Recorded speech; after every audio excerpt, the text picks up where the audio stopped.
ఇటు supreme court తీర్పుపై BRS నేతలు సైతం స్పందించారు. సుప్రీంకోర్టు ఇచ్చిన తీర్పును బీఆర్ఎస్ నేతలు స్వాగతించారు. 3 నెలల్లో స్పీకర్ నిర్ణయం తీసుకోవాలని ఆదేశించడం చారిత్రాత్మకమని ఎమ్మెల్యే వివేకానంద్ అన్నారు. అటు సుప్రీంకోర్టు తీర్పుతో స్పీకర్ వెంటనే నిర్ణయం తీసుకోవాలని మాజీ మంత్రి శ్రీనివాస్ గౌడ్ డిమాండ్ చేశారు. ఈరోజు సుప్రీంకోర్టు స్వీకరించి ఇచ్చిన తీర్పుని బీఆర్ఎస్ పార్టీ స్వాగతిస్తూ ఉంది. 3 నెలల వ్యవధి స్పీకర్కి సుప్రీంకోర్టు పెట్టినా నేను ఈరోజు ముఖ్యమంత్రి గారికి చెప్తా ఉన్నాను, ముఖ్యమంత్రి గారికి సూచిస్తూ ఉన్నాను, మీరు ప్రజాస్వామ్యం పైన గౌరవం ఉంటే, మీ యొక్క పరిపాలన పనితీరుపై నమ్మకం ఉంటే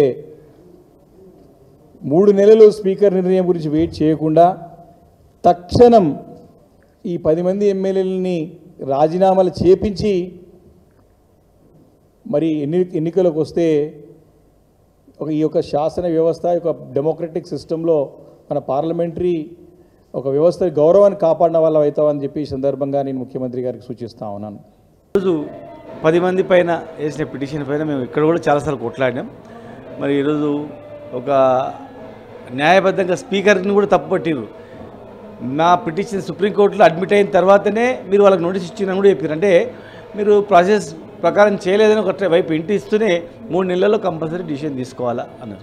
ప్లస్ ఎవరైతే పిటిషనర్స్ మనం ఎవరైతే ఉంటారో వాళ్ళు ఎమ్మెల్యేస్ వాళ్ళు మళ్ళీ ఏదైనా పిటిషన్ పెట్టుకుంటే కూడా యాక్సెప్ట్ చేయొద్దు, గడువు కూడా ఇవ్వద్దు. 3 మంత్స్లో కంపల్సరీ ఒక డైరెక్షన్ ఇవ్వడం జరిగింది.